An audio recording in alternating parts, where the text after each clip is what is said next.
ঘড়িকাটা মিলিয়ে নিন, এখন ঠিক বিকেল 4:57। আমি রয়েছে অঞ্জন আপনাদের সঙ্গে ট্রাইব টিভি বাংলার পর্দা ইঙ্গিত নিয়ে। আমার সঙ্গে রয়েছে আমার সহকর্মী কুনামি।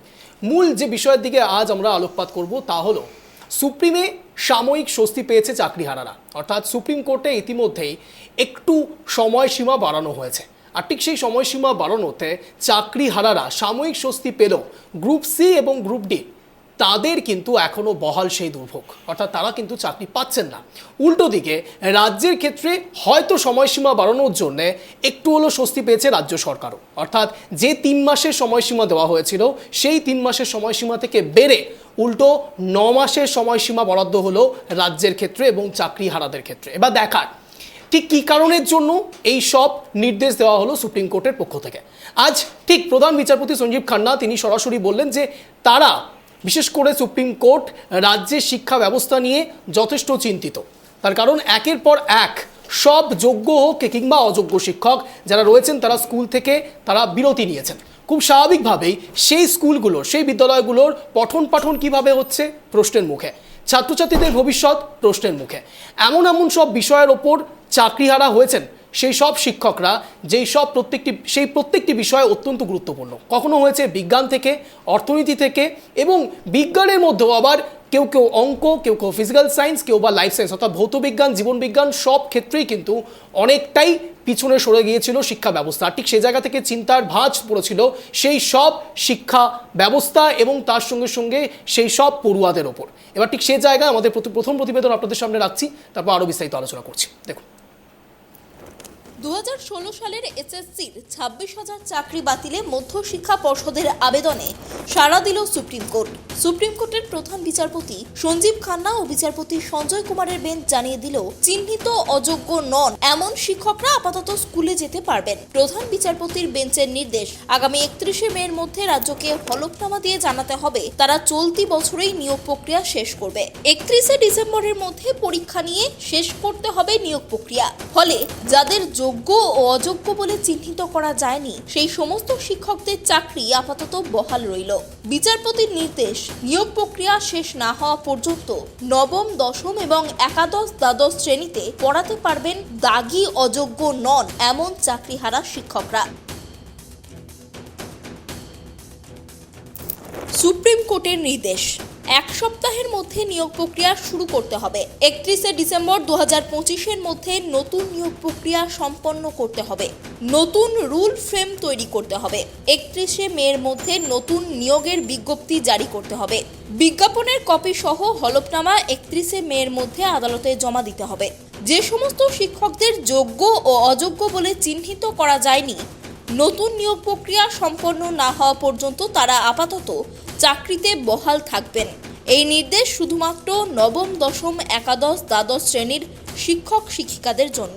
গ্রুপ সি এবং গ্রুপ ডির ক্ষেত্রে পূর্ব নির্দেশ বহাল থাকবে, অর্থাৎ তারা চাকরিতে যোগ দিতে পারবেন না।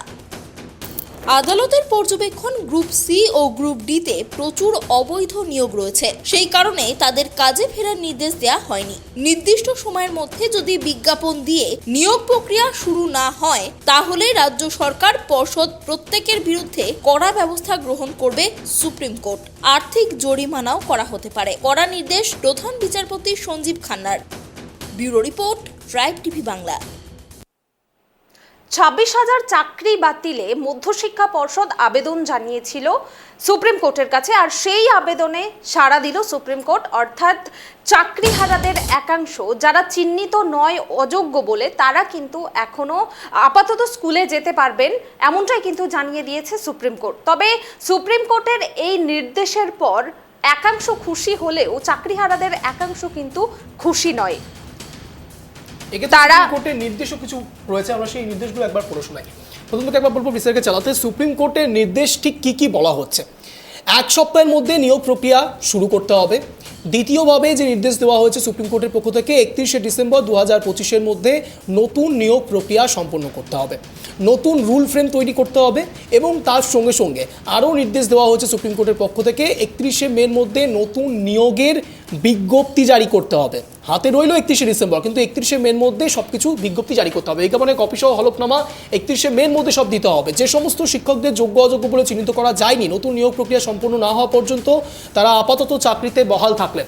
এই নির্দেশ শুধুমাত্র নবম, দশম, একাদশ এবং দ্বাদশ শ্রেণীর শিক্ষক শিক্ষিকাদের জন্য। গ্রুপ সি এবং গ্রুপ ডিদের ক্ষেত্রে পূর্ব নির্দেশ বহাল থাকবে, অর্থাৎ তারা কিন্তু যেতে পারছেন না শিক্ষালয়। এক সপ্তাহের মধ্যে নিয়োগ প্রক্রিয়া শুরু করতে হবে। আপনাদের সামনে রাখলাম সুপ্রিম কোর্টের নির্দেশ ঠিক কি বলছে। করে একেবারে সুপ্রিম কোর্টের নির্দেশে চাকরি হারাদের একাংশের চাকরি থাকছে। এই নির্দেশের পর শীর্ষ আদালত এই রায়কে সাময়িক স্বস্তি হিসেবে ব্যাখ্যা করেছেন এসএসসির ওই শিক্ষক শিক্ষিকাদের একাংশ। তবে এই নির্দেশে কিন্তু তারা পুরোপুরি যে সন্তুষ্ট নয় এমনটাও কিন্তু তারা জানাচ্ছেন। একটি নির্দিষ্ট সময়সীমা পর্যন্ত চাকরি বহাল থাকবে বা বেতন মিলবে এমনটা তারা চাইছেন না। আন্দোলনরত শিক্ষকদের বক্তব্য, এই সমস্যার একটি দীর্ঘমেয়াদী সমাধান প্রয়োজন, যাতে তারা 60 বছর পর্যন্তই সসম্মানে স্কুলের শিক্ষকতা করতে পারেন। তারা চাইছেন আন্দোলন জিইয়ে রাখতে। বৃহস্পতিবার সুপ্রিম কোর্টের প্রধান বিচারপতি সঞ্জীব খান্নার বেঞ্চের নির্দেশের পর এমনই অভিমত উঠে আসছে আন্দোলনরত শিক্ষক শিক্ষিকাদের একাংশ থেকে। তবে এই মতামত শেষ পর্যন্ত সর্বসম্মত হবে কিনা তা বলার সময় এখনো আসেনি। আন্দোলনকারীরা জানাচ্ছেন তারা নিজেদের মধ্যে আলোচনা করে এ বিষয়ে সিদ্ধান্ত নেবেন। অর্থাৎ সুপ্রিম কোর্টের নির্দেশের পর কিন্তু চাকরিহারাদের একাংশের চাকরি থাকছে। তারা আপাতত স্কুলে যেরকম যাচ্ছিলেন ঠিক সেই রকমটা কিন্তু তারা স্কুলে যাবেন এবং শিক্ষকতা করবেন। এ বিষয়ে আমরা বিস্তারিত কথা বলবো। এই মুহূর্তে আমাদের সঙ্গে লাইভ রয়েছেন আমাদের প্রতিনিধি কলকাতা থেকে রিমিক। সুপ্রিম কোর্ট যেমনটা জানালো যে চাকরিহারাদের একাংশের চাকরি থাকছে, কাদের কাদের চাকরি থাকছে, কারা কারা যেতে পারে? দেখো আজকে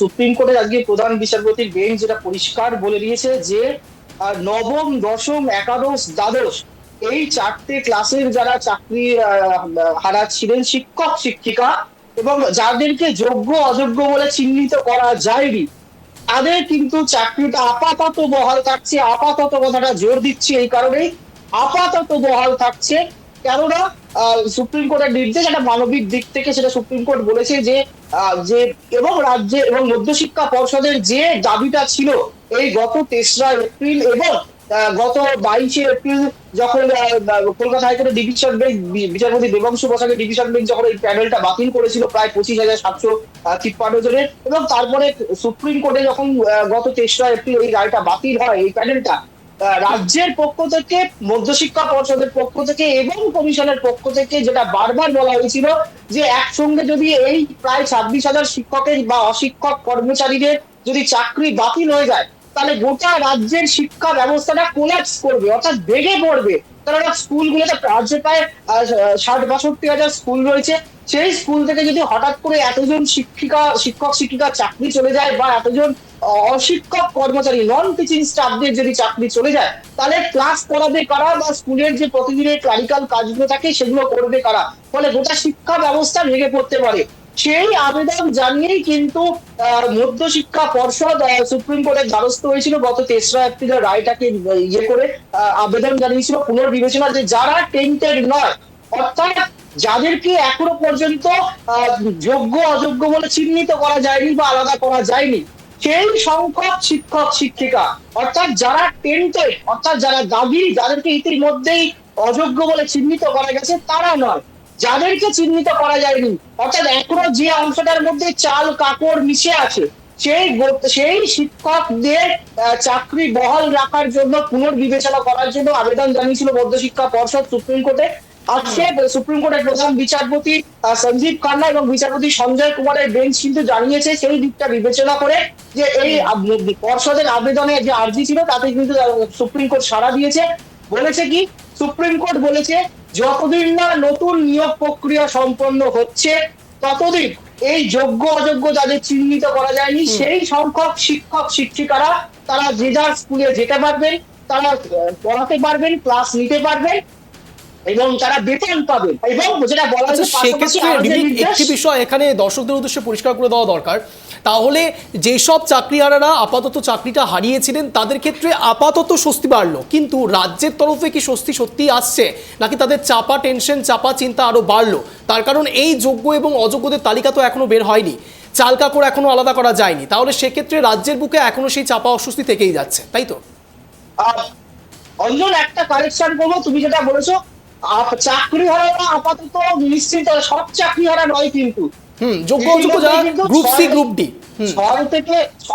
6,000 যে অযোগ্যতাকে চিহ্নিত করা গেছে, অর্থাৎ যারা টেন্টে তারা তো বাদ, ছেলেরাও তাদের তো টেস্ট অ্যাপিলেট আইটি বহাল থাকছে, তারা সেই 20,400 কথা বলছো তুমি। এই 19,000 যারা আছে তাদের মধ্যেও কিন্তু তোমায় আমি বলছি, তার মধ্যে কিন্তু নন টিচিং স্টাফও আছে। নন টিচিং স্টাফদের ক্ষেত্রেও কিন্তু চাকরি বহাল থাকছে না, অর্থাৎ গ্রুপ সি গ্রুপ ডি চাকরি ওই রাইটে কোনো হাত দেয়নি সুপ্রিম কোর্ট আজকে। শুধুমাত্র এই যে 18-19,000-এর মধ্যে যারা যোগ্য বা অযোগ্য চিহ্নিত করা যায়নি, শিক্ষক শিক্ষিকা যারা, তাদের ক্ষেত্রে সাময়িক স্বস্তি, তাদের একদম চাকরিটা চলে গিয়েছিল, তাদের ক্ষেত্রে একটা মানবিক দিক বিবেচনা করে এবং পর্ষদে যে যাবি রাজ্যের শিক্ষা ব্যবস্থা ভেঙে পড়তে পারে, স্কুলগুলোতে ক্লাস নেবে কারা, সেই দিকটা বিবেচনা করে কিন্তু সুপ্রিম কোর্ট বলেছে যতদিন না পর্যন্ত নতুন এবং স্বচ্ছভাবে নতুন নিয়োগ প্রক্রিয়া সম্পন্ন হচ্ছে ততদিন পর্যন্ত তারা কিন্তু এই চাকরিতে বহাল থাকবে। এবার সুপ্রিম কোর্ট কি বলছে? সুপ্রিম কোর্ট এখানে ডেডলাইন দিচ্ছে পর্ষদকে, বলছে আগামী 31শে মের মধ্যে পর্ষদকে এই আগামী এক সপ্তাহের মধ্যে এই নিয়োগ প্রক্রিয়া শুরু করতে হবে পর্ষদকে, এবং আগামী 31শে মের মধ্যে এই নতুন নিয়োগ প্রক্রিয়ার বিজ্ঞপ্তি জারি করতে হবে, অর্থাৎ বিজ্ঞাপন জারি করতে হবে যে কত পদের জন্য পরীক্ষা নেওয়া হবে, কি হবে, কবে পরীক্ষা হবে, এই বিজ্ঞাপন বা বিজ্ঞপ্তি জারি করতে হবে 31শে মের মধ্যে, এবং এই বিজ্ঞাপন বা বিজ্ঞপ্তির কপি এবং একটি হলফনামা কিন্তু এই 31শে মের মধ্যে পর্ষদকে আদালতে জমা দিতে হবে। সেই হলফনামায় জানাতে হবে যে 31শে ডিসেম্বরের মধ্যে এই সম্পূর্ণ নতুন এই নিয়োগ প্রক্রিয়া সম্পূর্ণ করতে হবে। এই হলফনামা এবং 31শে মের মধ্যে এই নতুন নিয়োগ প্রক্রিয়ার যে বিজ্ঞপ্তি বা বিজ্ঞাপন, সেই কপি কিন্তু 31শে মের মধ্যে জমা করতে হবে। নিয়োগ প্রক্রিয়া কতদিনের মধ্যে সম্পন্ন করতে হবে তার ডেডলাইনও বেঁধে দিয়েছে সুপ্রিম কোর্ট। সুপ্রিম কোর্ট পরিষ্কার বলে দিয়েছে যে আগামী 31শে ডিসেম্বর, অর্থাৎ 2025 সালের 31শে ডিসেম্বরের মধ্যে সম্পূর্ণ নিয়োগ প্রক্রিয়া সম্পন্ন করতে হবে। মানে পরীক্ষা নেওয়া, পার্সোনালিটি টেস্ট, মেরিট লিস্ট প্রকাশ, ইন্টারভিউ করে নিয়োগ অ্যাপয়েন্টমেন্ট লেটার ধরিয়ে দিতে হবে 31শে ডিসেম্বরের মধ্যে। এবং ততদিন পর্যন্ত কিন্তু এই যারা যোগ্য অযোগ্য চিহ্নিত করা যায়নি তারা কিন্তু সেই শিক্ষক শিক্ষিকারা তাদের স্কুলে পড়াতে পারবেন এবং তারা বেতন পাবেন।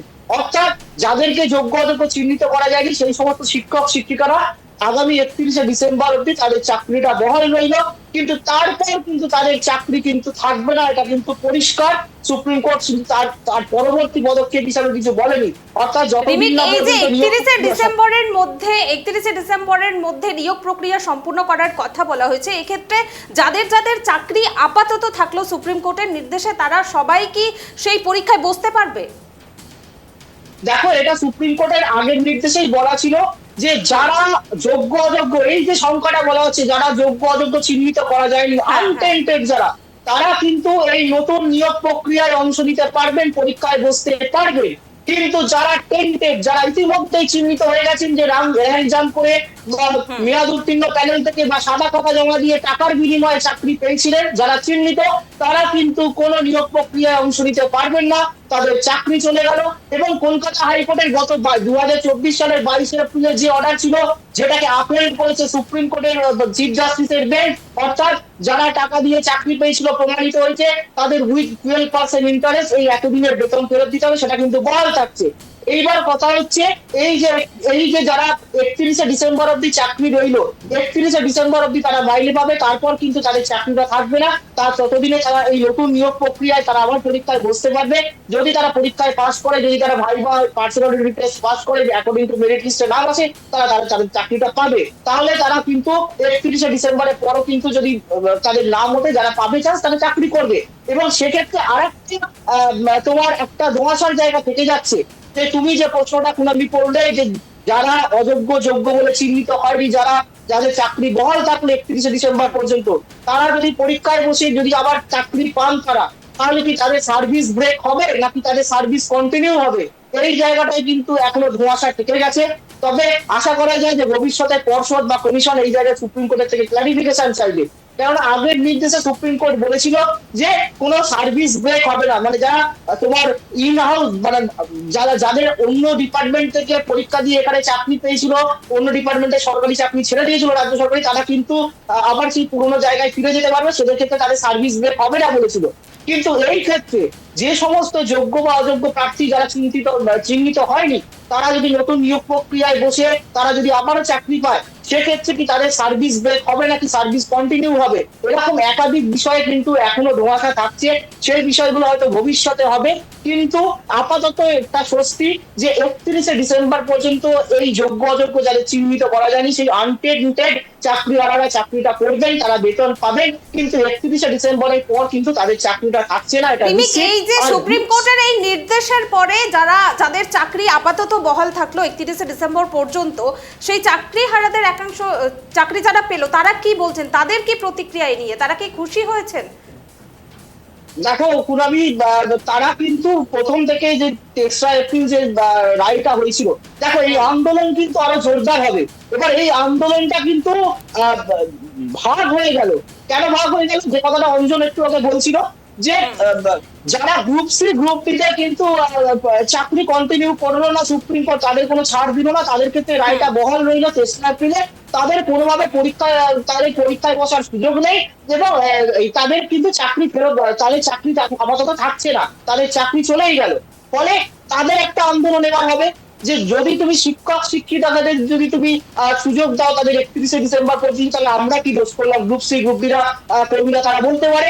এবং যে ক্ষেত্রে আজকে এবং এখানে আরো একটা বিষয় রয়েছে রিমিক, এই গ্রুপ সি গ্রুপ ডির মধ্যেও তো কিছু সংখ্যক যোগ্য রয়েছে, তারা কি? কিন্তু আজকে Anjan chief justice of India Sanjiv Khanna একটা খুব গুরুত্বপূর্ণ কথা বলেছেন। তিনি বলেছেন যে কেন তিনি গ্রুপ সি গ্রুপ ডিতে হাত দিলেন না, তাদের ক্ষেত্রে কেন এই সহানুভূতিটা বা এই রিল্যাক্সেশনটা দিলেন না। সেক্ষেত্রে বলতে গিয়ে আজকে কিন্তু chief justice of India Sanjiv Khanna বলেছেন যে এই গ্রুপ সি এবং গ্রুপ ডির নিয়োগে এত অনিয়ম হয়েছে, এত অযোগ্য রয়েছে, এত অযোগ্যভাবে চাকরি প্রার্থী প্রাপক রয়েছে, ব্যাপক হারে রয়েছে গ্রুপ সি গ্রুপ ডিতে, তাই তারা এই গ্রুপ সি গ্রুপ ডির ক্ষেত্রে যে নির্দেশে কোনো রকম তারা হাত দেবেন না এবং তাদেরকে চাকরিতে ফেরাবেন না বলে পরিষ্কার আজকে সুপ্রিম কোর্ট বলে দিয়েছে। অর্থাৎ সুপ্রিম কোর্ট বলছে যে শিক্ষক শিক্ষিকাদের ক্ষেত্রে যতটা দুর্নীতি হয়েছে তার থেকে আরো বেশি ব্যাপক দুর্নীতিটা হয়েছে এই গ্রুপ সি এবং গ্রুপ ডির ক্ষেত্রে। সেই কারণে রোটেন পটেটোর মধ্যে ফ্রেশ পটেটো হারিয়ে যাচ্ছে। একদম যে কথাটা তুমি বলছিলে, এবং সুনামি যেটা বলছে যে এবার কিন্তু আন্দোলনটা আরো ভাগ হলো, এবং গ্রুপ সি গ্রুপ ডিরা বলতে তাহলে আমরা কি দোষ করলাম, আমাদের কেন এই রিল্যাক্সেশন বা আমাদের কেন এই সহানুভূতি দেখালো না সুপ্রিম কোর্ট, আমাদেরও তাহলে 31শে ডিসেম্বর পর্যন্ত দিতে পারতো, সেই জায়গাটা একটা। এবং দেখো যে চাকরি হারা প্রার্থী তারা কিন্তু প্রথম দিন থেকে 3রা এপ্রিল সুপ্রিম কোর্টের রায় বেরোবার পর থেকে তারা পরিষ্কার বলছে যে তাদেরকে পার্মানেন্ট চাকরিতেই বহাল রাখতে হবে। এখানে তো কোনো চাকরি পার্মানেন্টলি থাকার নির্দেশ তো সুপ্রিম কোর্ট দিল না। সুপ্রিম কোর্ট 31শে ডিসেম্বর, অর্থাৎ একটা যে শিক্ষাবর্ষ, এই যে চলতি শিক্ষাবর্ষ বা চলতি যে একাডেমিক সেশন, সেই একাডেমিক সেশনে যাতে ছাত্রছাত্রীদের পড়াশোনার পরীক্ষার খাতা দেখার ক্ষেত্রে এই ক্ষেত্রে কোনো বিঘ্ন না ঘটে, প্রভাব না পড়ে, সেই জন্য এই একাডেমিক এই চলতি শিক্ষাবর্ষ পর্যন্ত এই চাকরিহারা শিক্ষক শিক্ষিকাদের কিন্তু চাকরি বহালে রেখেছে। ফলে নতুন শিক্ষাবর্ষে কিন্তু নতুন করে যে নিয়োগ প্রক্রিয়া হবে তার মাধ্যমে নিয়োগ হওয়া শিক্ষক শিক্ষিকারা যেই সব শিক্ষক শিক্ষিকাদের চাকরি বহাল থাকলো তারা যেই বেতন আগে পাচ্ছিলেন সেই সুযোগ সুবিধা আর বেতন কি এই 9 মাস তারা পাবেন? একদমই সেটা বলে দিয়েছে সুপ্রিম কোর্ট, তারা যে সুযোগ সুবিধা বেতন পাচ্ছিলেন সেই বেতন তারা পাবেন, কিন্তু 31শে ডিসেম্বর পর্যন্তই তাদের চাকরি। এবং তাহলে 31শে ডিসেম্বর চাকরি মানে তার মানে কি তাদের পার্মানেন্ট চাকরিটা হইল না, চলে গিয়েছিল এপ্রিল মাসে, সেটা আরো 8 মাস তারা চাকরিটা করতে পারবে, 8 মাস বেতনটা পাবে, কিন্তু তাদের তো পার্মানেন্ট রিলিভ হলো না, আলটিমেটলি 8 মাস পর গিয়ে তাদের চাকরিটা চলেই যাবে। ফলে তারা যে প্রথম থেকে যে দাবিটা করছিল যে তাদের চাকরি ফিরিয়ে দিতে হবে, তাদের চাকরি যতদিন তাদের সার্ভিস টেনিয়র তাদের ততদিন চাকরিতে বহাল রাখতে হবে, কিন্তু সুপ্রিম কোর্ট সেটা করেনি। এখানে কিন্তু পর্ষদ, তোমার একটা কথা মাথায় রাখতে হবে অঞ্জন বা কুনামি, পর্ষদ কিন্তু গিয়েছিল এই যে যারা যোগ্য অযোগ্য চিহ্নিত করা যায়নি তাদের চাকরিটা বহাল রাখার জন্য। পর্ষদ কিন্তু আজকে কোনো রিভিউ পিটিশন করেনি, রিভিউ পিটিশন কিন্তু এটা নয়, যেটা বারংবার চাকরিয়াররা বলছিলেন যে মিরর কপির সঙ্গে সঙ্গে রিভিউ পিটিশন জমা দিতে, অর্থাৎ আজও সেক্ষেত্রে তারা নিরাশী।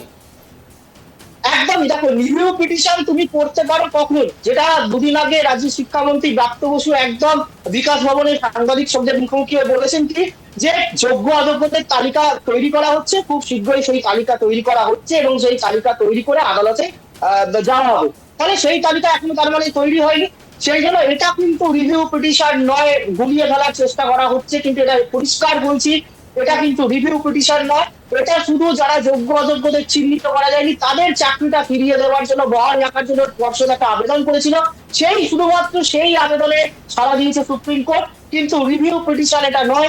রিভিউ পিটিশন করতে হলে কিন্তু আমি বলছি যে সুপ্রিম কোর্টের এই রিভিউ পিটিশনে তুমি যদি রেকর্ড দেখো, খুব রেয়ার এন্ড রেয়ারেস্ট ক্ষেত্রে কিন্তু এই রিভিউ পিটিশন কিন্তু সুপ্রিম কোর্ট শুনেছে, নাহলে কিন্তু এই ধরনের রিভিউ পিটিশনকে কিন্তু সুপ্রিম কোর্ট কিন্তু এন্টারটেইন করে না। এবং যদি কোন গ্রাউন্ডে রিভিউ পিটিশনকে এন্টারটেইন করবে সুপ্রিম কোর্ট, তোমাকে ওই একটাই কথা, তোমাকে যোগ্য অযোগ্যদের তালিকা আলাদা করে তৈরি করে নিয়ে গিয়ে সুপ্রিম কোর্টে ফেলতে হবে, বিচারপতিকে বলতে হবে যে মহামান্য আদালত, এই যে আমরা এতদিন করতে পারিনি আমরা আজকে করতে পেরেছি, তালিকা আলাদা, শুধু তালিকা আলাদা করে তৈরি করলেই হবে না, সেই তালিকার পেছনে স্বচ্ছতা এবং যৌক্তিকতা থাকতে হবে। আমার ইচ্ছা হলো আমি কয়েকজনকে অযোগ্য বলে লিখে দিলাম, আমার ইচ্ছা হলো আমি এই কজনকে যোগ্যের তালিকায় রেখে লিস্ট জমা দিলাম, সেটা হবে না। যাদের কি তুমি যোগ্য বলছো, কি কারণে যোগ্য বলছো, তার পার্সপেক্টিভে তার যুক্তিটাই তোমাকে তার ওএমআর শিটের মিরর কপি দেখাতে হবে। অর্থাৎ সবটাই রিমিক কার্যত ওএমআর শিটে যদি মিরর কপি রাখা যায় সামনে, তাহলে দুধের দুধ পানি কা পানি সবটাই হয়ে যাবে।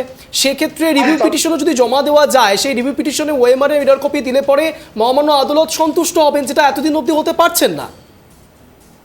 একদমই একদমই, রিভিউ পিটিশন তুমি তখনই করতে পারবে অঞ্জন, বারবার বলছি, রিভিউ পিটিশন করতে হলে তোমাকে যোগ্য অযোগ্যদের তালিকা আলাদা করতে হবে, এবং শুধু তালিকা আলাদা করলে হবে না, যোগ্য অযোগ্য তুমি কিসের ভিত্তিতে তাদেরকে যোগ্য আর এতজনকে অযোগ্য বলছো সেটা তোমার যুক্তি দেখাতে হবে। কিসের সেটা যুক্তি কি আদালতের কাছে, আদালতের কাছে যুক্তি হচ্ছে এই mirror copy, mirror image copy, যেটা ওএমআর শিটে, সেটা যে তুমি এই 10,000 জনকে অযোগ্য বলছো, এই যে এই 10,000 জনের এই ওএমআর শিটের মিরর কপি, দেখুন এরা পরীক্ষায় পাস করতে পারেনি, এরা যেটা মার্ক কাট অফ মার্কস, সেই কাট অফ মার্কস পাইনি, তাই এরা অযোগ্য, আর এই এদেরকে আমি যোগ্য বলছি, এই যে এরা এই যে কাট অফ মার্কস ছিল সেই কাট অফ মার্কস এর উপরে তাদের ওএমআর শিটে তারা নাম্বার পেয়েছে রিটেন পরীক্ষা, এই কারণে আমরা এদেরকে যোগ্য বলছি, এদেরকে অযোগ্য বলছি।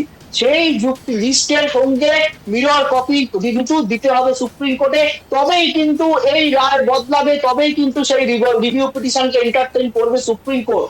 যদি তুমি উইদাউট তালিকা, পৃথক তালিকা নিয়ে না যাও, যদি তুমি তালিকা নিয়ে গেলেও, পৃথক তালিকা নিয়ে গেলেও তুমি যদি মিরর কপি ওএমআর শিটের মিরর ইমেজ নিয়ে না যাও, তাহলে কিন্তু এই রায় পরিবর্তন হওয়ার কোনো সম্ভাবনা কিন্তু সুপ্রিম কোর্টে থাকবে না। ফলে ওই 31শে ডিসেম্বর অব্দি চাকরি থাকবে, তারপরে কিন্তু ওই 25,752 জনের চাকরি কিন্তু আগামী 2026 সালে 1 জানুয়ারি থেকে কিন্তু বাতিল হয়ে যাবে।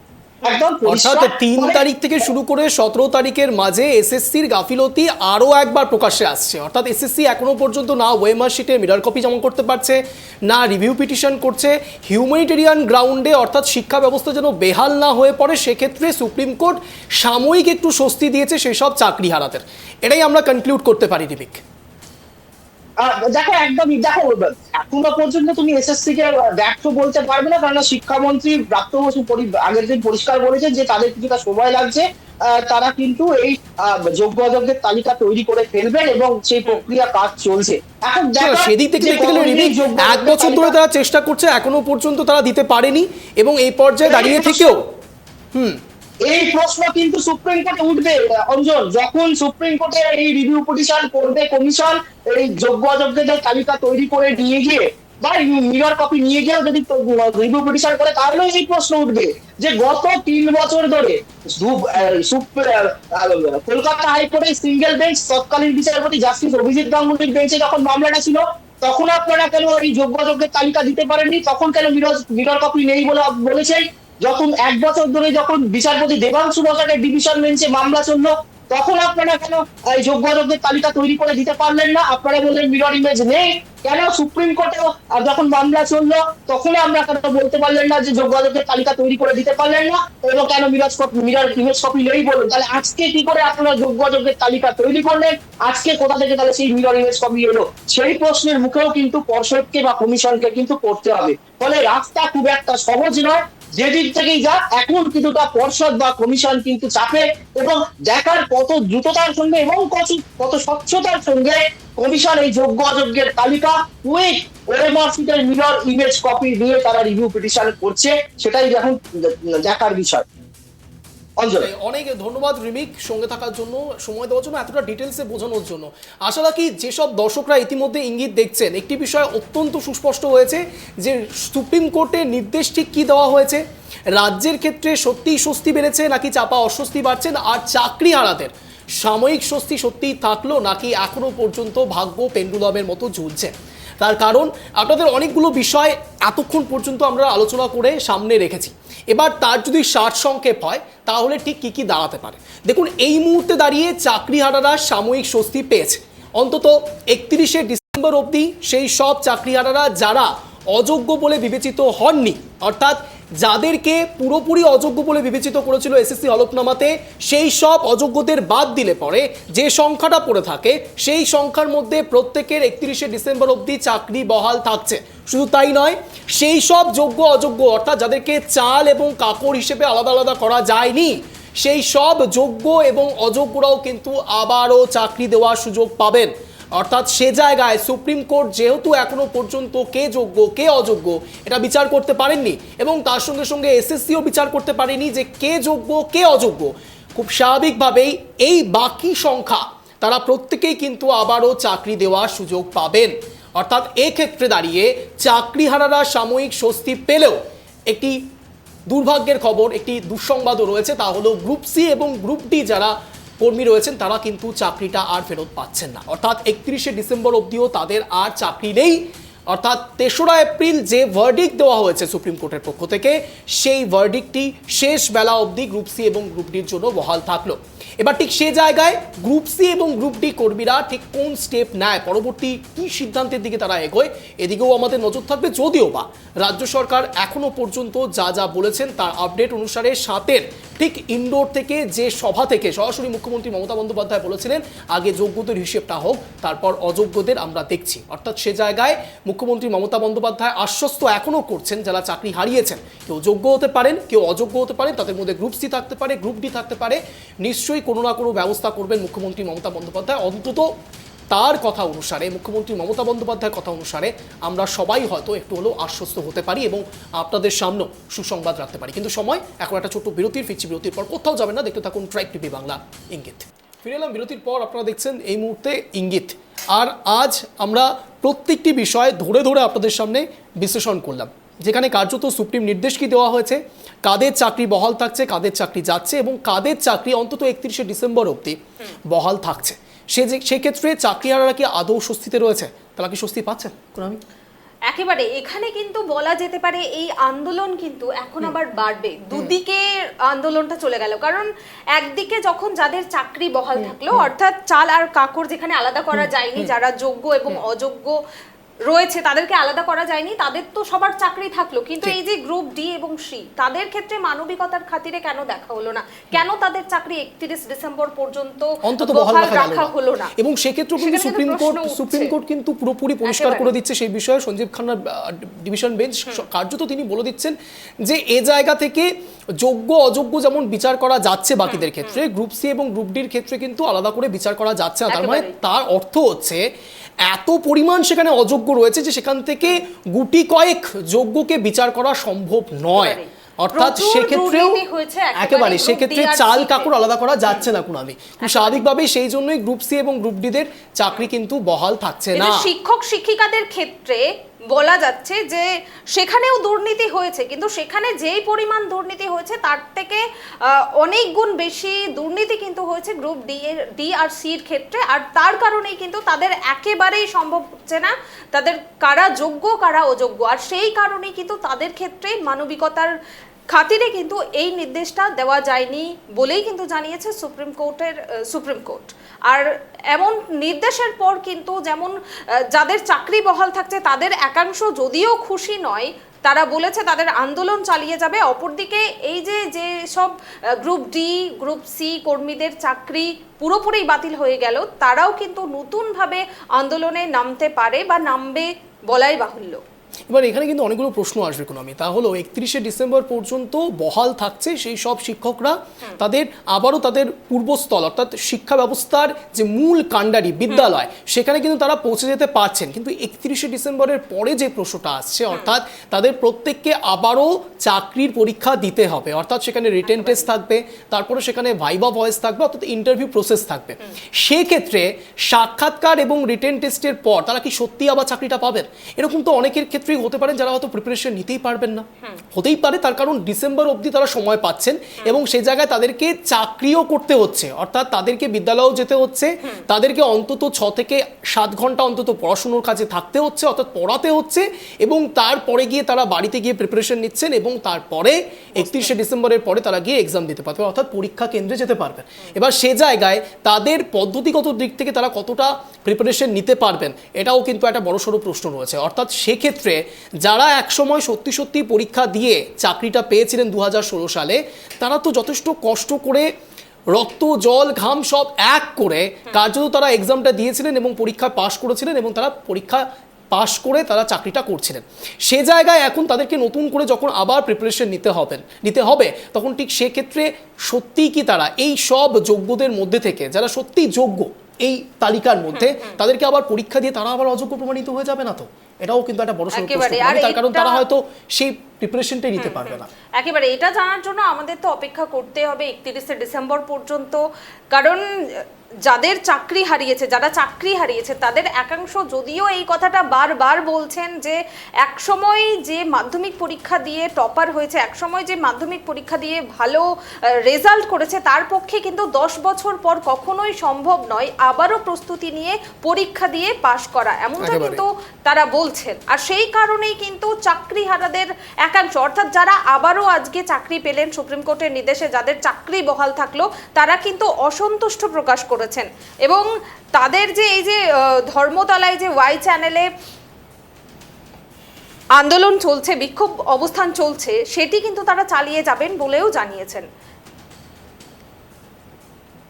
একেবারেই তাই, আপনাদের সামনে একের পর এক টেক্সট প্লেট রাখছি যেখানে কার্যত সুপ্রিম কোর্টের ঠিক কী কী নির্দেশ দেওয়া হয়েছে সেই বিষয়গুলো আপনারা দেখতে পাচ্ছেন পয়েন্ট আকারে। আগামী 9 মাস বেতন পাবেন কিন্তু যোগ্য শিক্ষকরা, অর্থাৎ সেক্ষেত্রে মুখ্যমন্ত্রী মমতা বন্দ্যোপাধ্যায় বলেছেন আজ সাংবাদিক বৈঠকে যে তারা প্রত্যেকে তাদের বেতন পাবেন। 31শে ডিসেম্বরের মধ্যে তাদেরকে আবারও নতুন করে পরীক্ষা নিতে হবে, পরীক্ষায় বসতে হবে তাদের। আপাতত স্কুলে পড়াতে পারবেন তারা, স্কুল পড়ুয়াদের জন্য সিদ্ধান্ত সুপ্রিম কোর্ট। একেবারে এই যে প্রায় 19,000 একেবারেই তাই, একদিকে যখন সুপ্রিম কোর্টের নির্দেশ দেওয়া হচ্ছে যে তারা আবারও বিদ্যালয়ে পৌঁছতে পারবেন, তখন ঠিক সেই জায়গায় চাকরি হারা শিক্ষকরা কি বলছেন, সাংবাদিকদের মুখোমুখি হয়েছেন তারা। রাজ্য চাকরি করতে চায়, কিন্তু রাজ্য আবার শেষ পর্যন্ত আজকে গিয়ে বলছে যে আমরা মেনে নিচ্ছি পরীক্ষা নেবো, আপনি দিনটা বাড়ান, সময়সীমাটা বাড়ান। তাহলে মধ্যশিক্ষা পর্ষদ বলছে আমি মেনে নিচ্ছি বলেই তো সময়সীমা বাড়াতে বলছে এবং পরীক্ষার এদিকে বলছে রিভিউ পরীক্ষা। এটা একটা কনসেপ্ট হচ্ছে কি যে এমএ ফাইলটা করছে আমি জাজমেন্টটাকে অ্যাকসেপ্ট করে নিচ্ছি, তো এমএটা ফাইল করছে মধ্যশিক্ষা পর্ষদ, সে স্কুলটাকে চালানোর জন্য। এখন রিক্রুটমেন্ট করছে এসএসসি, সবই সরকারি সংস্থা, কিন্তু আমরা মূলত সরকারের কাছে আমাদের যেটা দাবি যে আমাদের চাকরিটা ফিরিয়ে দেওয়া, সেইটার অ্যাপ্লিকেশন কিন্তু করেনি। সেই অর্থে আমরা আমাদের মুখ্যমন্ত্রী যেটা বলছেন যে আমাদের আবেদনে সাড়া দিয়েছে, এখন মানে একটা আংশিকভাবে ধরলে তার মানে সরকারের আবেদনে সাড়া দিয়েছে, কিন্তু এইটা তো সরকারের মানে একদম সর্বোচ্চ আবেদন হতে পারে না। তো সেই আবেদনটা হচ্ছে রিভিউয়ের মধ্যে দিয়ে যোগ্যদের ফিরিয়ে আনতে হবে। তো আমরা যেটা লিগালি লয়ারদের সঙ্গে কথা বলে যেটা জেনেছি বা বুঝেছি, in Kerala abuse on women and children are on the rise, and especially in হয়েছে এদের সার্ভিসটা কন্টিনিউ করার জন্য, কিন্তু যখন রিভিউ করা হবে তখন আমি জাজমেন্টটাকে মডিফাই করতে বলবো, সেটাকে পর্যালোচনা করতে বলবো। এটা জাজমেন্টটাকে অ্যাকসেপ্ট করে নিয়েছেন। যে সরকার বলছে যে আপনাদের পাশে আছে, আপনাদের চাকরি ফেরত দেওয়ার সমস্ত প্রক্রিয়া নেবে, সেই সরকারের তো একজন উকিল গিয়ে বলছেন আমরা নতুন নিয়োগ প্রক্রিয়া শুরু করব। এই যে রাজ্য সরকারের ভূমিকা, এই দুটো ভূমিকা তো একই, কন্ট্রাডিক্টরি তো অবশ্যই আছে, কিন্তু সেই সঙ্গে আমাদের এইটুকু বুঝতে হবে যেহেতু জাজমেন্টটা দিয়েছেন, জাজমেন্টের রেসপেক্টে স্কুলটা চালানোর জন্য মধ্যশিক্ষা পর্ষদ তার একটা অ্যাপিল করেছিল, কিন্তু এটা যদি সরকারের সর্বতভাবে স্ট্যান্ড হয় তাহলে সেটা কখনোভাবে সেটা আমাদের অ্যাকসেপ্ট করার মতো নয়, পরীক্ষা দেবেন না, কোনোভাবেই নয়। এবং আমরা এই কনফারেন্সের মধ্য দিয়ে আমরা জানাতে চাই, সরকার যদি কোনোভাবে রিক্রুটমেন্ট প্রক্রিয়া চালু করা বা নোটিফিকেশন দেওয়ার মতন কোন রকম প্রস্তুতি নেয়, তাহলে কিন্তু আচার্য সদন হোক, মধ্যশিক্ষা পর্ষদ হোক, প্রত্যেকটা জায়গায় কিন্তু লাগাতার অবস্থান চলবে এবং তাতে পুলিশ আমাদের লাঠি মারুক যা মারুক, আমাদের জীবন শেষ। ওই 6 মাস চাকরি করার জন্য আমরা যোগ্যতার ভিত্তিতে 6 বছর ধরে সার্ভিস দিয়ে যাইনি, আমরা সারা জীবন প্রস্তুতি নিয়ে আজকে যোগ্যতার পরীক্ষা দিয়ে চাকরি পাওয়ার পরে আমরা আবার পুনরায় 7 বছর চাকরি করার পরে পরীক্ষা দেওয়ার জন্য মানসিকভাবে প্রস্তুত নই এবং সেটা আমাদের অধিকার লঙ্ঘিত হবে, সেই জন্য আমরা আমাদের অধিকার ছাড়বো না। তাছাড়া আর একটা জিনিস, যে জাজমেন্ট আমাদের সর্বনাশ ডেকে এনেছে, সেই জাজমেন্টে স্পষ্ট লেখা আছে যে যারা ব্ল্যাঙ্ক ওএমআর দিয়ে চাকরি করছে তাদের চাকরি বাতিল হবে এবং তাদের টাকা ফেরত দিতে হবে। এই ব্ল্যাঙ্ক ওএমআর দিয়ে ব্ল্যাঙ্ক ওএমআরে যারা পড়ছেন, তার মানে কি উনি ওএমআরটা মেনে নিচ্ছেন, তাহলে মেনে নেওয়ার পরেও তারপরেও কেন পরীক্ষার কথা বলবেন? ওই ওএমআর এর উপরে মূল্যায়ন কেন হবে না? যখন বলছেন যে যদি দুর্নীতিরা রুট লেভেল থেকে না হয় তাহলে এটাকে মাস টার্মিনেশন করা যায় না। রুট লেভেল থেকে তো হয়নি, ওএমআর যতদিন আমরা দিয়েছি পরীক্ষার পর জমা পড়েছে ততদিন তো হয়নি, তাহলে ওএমআর মানা হলো, রুট লেভেল থেকে দুর্নীতিও হলো না, তাহলে ওই ওএমআর এর উপরই মূল্যায়ন করতে হবে, এটা আমাদের দাবি। আপনারা একটা কথা বলুন, এই যে রাজ্য সরকারের সঙ্গে আপনারা বৈঠক করে এলেন, তারপরে এখনো পর্যন্ত রাজ্য সরকারের যে ভূমিকা, তাতে কি আপনারা আদৌ সন্তুষ্ট? না, সন্তুষ্ট নয় তো, কারণ রাজ্য সরকার দেখুন যারা অবৈধভাবে চাকরি পেয়েছে, আপনারা দেখুন মাঝে মধ্যেই তারা রাস্তায় নেমে বাদর হনুমানের মতো লাফালাফি করছে আর বলছে এখনো প্রমাণ হয়নি, সবকিছু প্রমাণ হয়ে গেছে। কাদের টাকা দিয়ে, কাদের শক্তি নিয়ে চোরেরা রাস্তায় নেমে লাফালাফি করছে আর পুলিশ তাদের প্রোটেকশন দিচ্ছে? কাদের সহযোগিতা নিয়ে? তাই এইটা বন্ধ করতে হবে। অযোগ্যরা বারবার রাস্তায় নেমে ব্যাপারটাকে গুলিয়ে দিতে চাইছে, আন্দোলনগুলোকেও গুলিয়ে দিতে চাইছে, যোগ্য আর অযোগ্যতাকে মিশিয়ে দিতে চাইছে কেন? এবং আমরা দেখলাম নেতাজি ইন্ডোর স্টেডিয়ামেও দেখেছি যে যোগ্যদের দেখার পরেও অযোগ্যদের দেখার প্রবণতা, এটাকে বন্ধ করতে হবে। শুধুমাত্র যোগ্যদের দেখতে হবে এবং যোগ্যদের জন্যই ভাবতে হবে, এটাই শেষ কথা।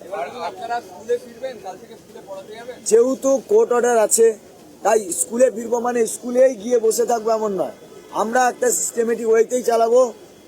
আর আমরা চাইছি যেটা ধারাবাহিক আন্দোলন আমরা যেভাবে চালাচ্ছি, ওয়াই চ্যানেল থেকে আমাদের যা কর্মসূচি যেভাবে আছে সেই আন্দোলনগুলো আন্দোলন চলবেই, কিন্তু ওই কোর্ট অর্ডারটাকে আমরা অবমাননাও করব না, এই কারণে যেহেতু আমাদের রিভিউতেও যাবো, স্কুলেও যাবে, আন্দোলনে যাবে। হ্যাঁ, দুটো প্যারালালি চলবে।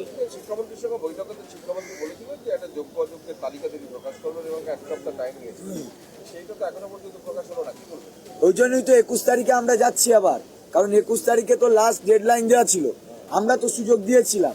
এবার দেখি 21 তারিখে উনি কি করতে চান। 21 তারিখের মধ্যে যোগ্যদের সার্টিফাইড কপি প্রকাশ করতে হবে তালিকার, এবং যারা অযোগ্য তাদের টার্মিনেশন লেটারও দিতেই হবে। শিক্ষা দপ্তরের তরফ থেকে শিক্ষামন্ত্রী বলছেন তারা রেগুলার আপনাদের সঙ্গে টাচে আছেন, তো সেই জায়গায় তারা কবে রিভিউ পিটিশন করবেন এখন বলতে পারছেন না, আপনাদের কিছু জানিয়েছেন বা আপনারা কবে রিভিউ পিটিশনে যাবেন? আপনাদের আমরা রিভিউ পিটিশন যাচ্ছি, আমাদের প্রস্তুতি শুরু হয়েছে। রিভিউতে যাওয়ার আগে তো ওকালতনামা সাইন, ড্রাফট বানানো অনেক কাজ থাকে, সেই প্রক্রিয়া আমরা শুরু করেছি। আমাদের জেলাভিত্তিক কর্মসূচিগুলো থাকছে, যেমন আমরা জেলায় কর্মসূচি বা ওকালতনামা সাইন করা, পিটিশনারদের যারা তাদের একসঙ্গে মিটিং করে তাদের সঙ্গে আলোচনা করে কি কি লিগ্যাল পয়েন্ট থাকছে সেই পয়েন্টগুলো যেমন তাদের সঙ্গে ডিসকাস করে সেই লিগ্যালি প্রসেস যেগুলো করার দরকার সেগুলো আমরা জেলা ভিত্তিক ভাবে করছি। জেলা কর্মসূচি যেমন থাকছে, লিগ্যাল ইস্যুগুলো সেগুলো ডিসকাস করে স্টেপগুলো এগোনোর কর্মসূচি আমাদের ধারাবাহিকভাবে চলছে। রাজ্য সরকার আপনাদের জানিয়েছে কিছু, ওরা কবে পিটিশনে যাবে? এখনো ফাইনাল সেইভাবে আলোচনা হয়নি। লাস্ট হচ্ছে 21 আর 22 এর কর্মসূচিটা একবার বলে দাও। 21 তারিখ আমরা যাচ্ছি একটাই দাবি নিয়ে, যোগ্যদের সার্টিফাইড কপি একদম প্রকাশ করতে হবে তালিকার, এবং সেই তালিকা এত নিখুঁতভাবে করতে হবে যাতে সেখানে একজন অযোগ্য না থাকে, তারপরে যত সার্চিং করার করুক, যাতে রিভিউ পিটিশনে গিয়ে কোনো না কোনোভাবে এটা না কেউ অ্যালিগেশন দিতে পারে যে এর মধ্যে আরেকজন অযোগ্য বেরিয়ে পড়েছে, এবং রিভিউ পিটিশনটা যেন খারিজ না হয়। আর 22 তারিখ আমরা রাজভবনে যাচ্ছি আমাদের জেলার গণস্বাক্ষরের বয়ান নিয়ে রাজ্যপাল থেকে রাষ্ট্রপতি পর্যন্ত যাওয়ার আবেদন।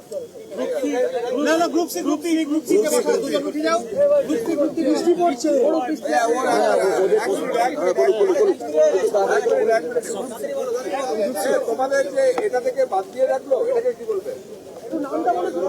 আমার নাম হচ্ছে কৌশিক, আমার নাম Koushik Mondal, Koushik Ranjan Mondal, Keota colony high school Hooghly, Keota colony high school Hooghly, Koushik Ranjan Mondal. আমাদের আজকে যে তোমাদের মানে বললো না, এটা তো কি বলবো, এটা শুধু অমানবিক বলাটাও হয়তো ভুল হবে, মানে অমানবিকের থেকেও যদি বড় কিছু হয় তাহলে এই রায়টা সেরকমই হয়েছে। যেই আর্টিকেল 14 এবং 16কে অস্ত্র করে উনি আমাদের প্যানেলটিকে ক্যান্সেল করলেন, আজকে কি তাহলে সেই আর্টিকেল 14 এবং 16টা ভায়োলেট হলো না? এটা আমার একটা প্রশ্ন থাকলো আপনাদের সবার কাছে, এবং আমি যারা বিশিষ্ট ব্যক্তি আছেন, যারা আইনজ্ঞ, তাদের কাছেও, যে যেই 14 এবং 16কে অস্ত্র করে তারা আমাদের প্যানেলটা বাতিল করলেন, আজকে আমরা যোগ্য, আমাদের এগেনস্টে কোনো অ্যালিগেশন নেই, না সিবিআইয়ের পক্ষ থেকে, না হাইকোর্টে যে 17 রকম দুর্নীতি হয়েছিল সেরকম কোনো জায়গাতে, কোনো জায়গা থেকে আমাদের এগেনস্টে অ্যালিগেশন নেই, তারপরে ওনারা আমাদেরকে স্কুলে যেতে পারমিশন দিলেন না। তো এটাতে তো আমরা যে শুধুমাত্র হতাশ তাই না, আমরা মানে হতাশের থেকেও যদি আরো বড় কিছু হয় তাহলে সেটাই। এবং আমি একটা কথা বলে দিচ্ছি, যে বলেছেন যে মানে স্টুডেন্টদের ক্ষতি হবে, সেই কারণে স্কুলে মানে টিচারদের দরকার, কিন্তু আমি একটা কথা বলি, গ্রুপ সি এবং গ্রুপ ডি স্কুলটা খোলে হচ্ছে গ্রুপ ডি, স্কুলটাই যদি না খোলে তাহলে টিচাররা স্কুলে গিয়ে কি পড়াবেন? এটা একটা কথা। আর গ্রুপ সি যারা স্কুলে ভর্তি করা থেকে শুরু করে মাইনা করা, যারা মাইনা করি আমরা, মাস্টারমশাইরা স্কুলে যাবেন, ক্লার্করা স্কুলে যাবেন না, মাইনাটাই তো আমরা করি, তাহলে এটা কিরকম রায় হলো? এটাই বলার আর কি।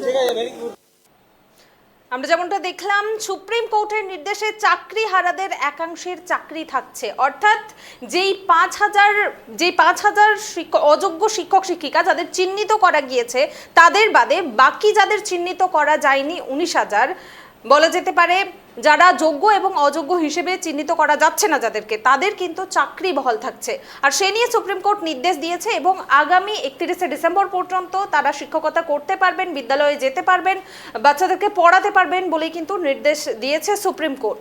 যদিও গ্রুপ ডি আর সি এর ক্ষেত্রে কিন্তু তাদের পুরোপুরি চাকরি বাতিল করে দিয়েছে, কারণ গ্রুপ ডি আর সিতে প্রচুর দুর্নীতি হয়েছে বলেই উল্লেখ করেছে সুপ্রিম কোর্ট, এবং সেই কারণেই কিন্তু তাদের চাকরি পুরোপুরি বাতিলই থাকছে।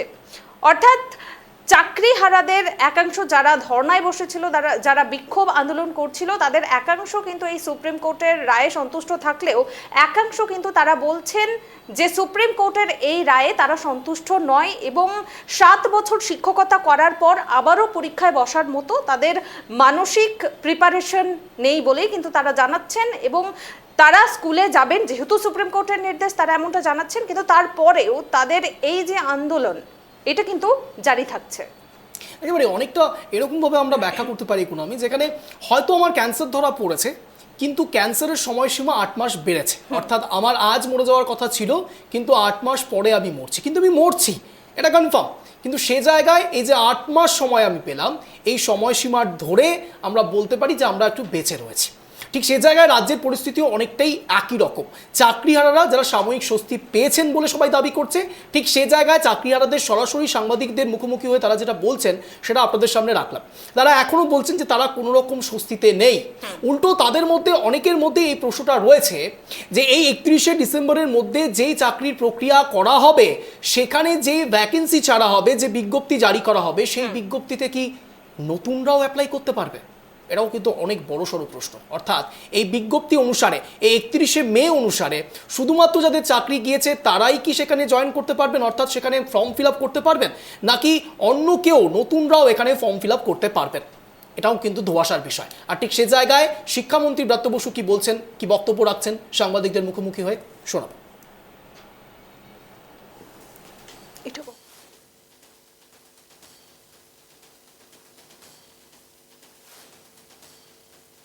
কথা বললে পারবো না।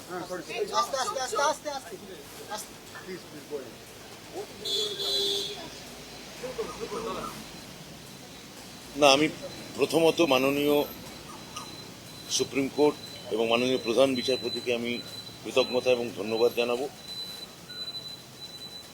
এই রায়ের জন্যে। আমি মাননীয় মুখ্যমন্ত্রীকে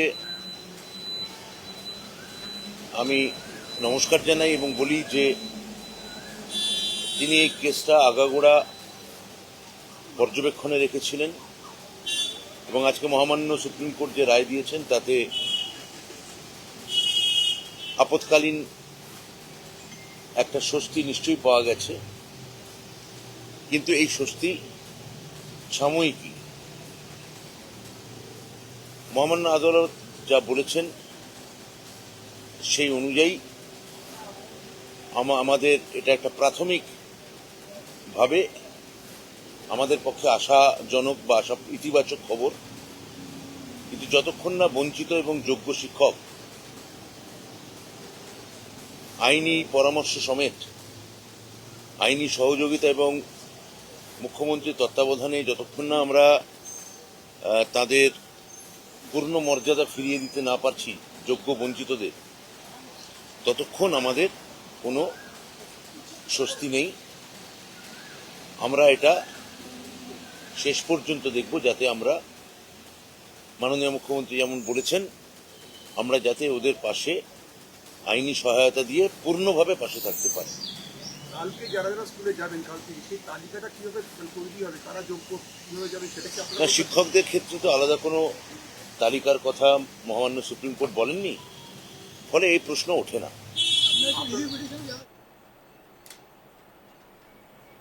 আপনারা শুনলেন শিক্ষামন্ত্রী ব্রাত্য বসু ঠিক কী বক্তব্য রাখলেন। তিনি এখনও মুখ্যমন্ত্রী মমতা বন্দ্যোপাধ্যায়ের ওপর আস্থা রাখছেন এবং তিনি বারংবার একটি কথা বলার চেষ্টা করছেন যে মুখ্যমন্ত্রী মমতা বন্দ্যোপাধ্যায় যা যা আশ্বাস দিয়েছেন সেই আশ্বাসের ওপর আশ্বাস রাখতে, সরাসরি বিশ্বাস রাখতে হবে রাজ্য সরকারের ওপর। একথা আজ মুখ্যমন্ত্রী মমতা বন্দ্যোপাধ্যায় স্বয়ং বলেছেন।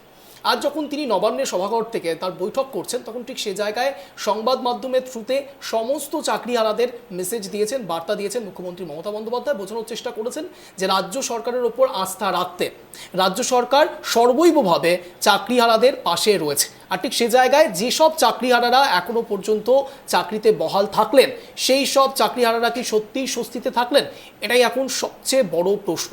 আপনাদের সামনে যে সাংবাদিক বৈঠক আমরা রাখলাম সেখানে কিন্তু আপনারা স্পষ্ট শুনতে পেলেন চাকরিহারাদের মধ্যে এখনও অসন্তোষ রয়েছে।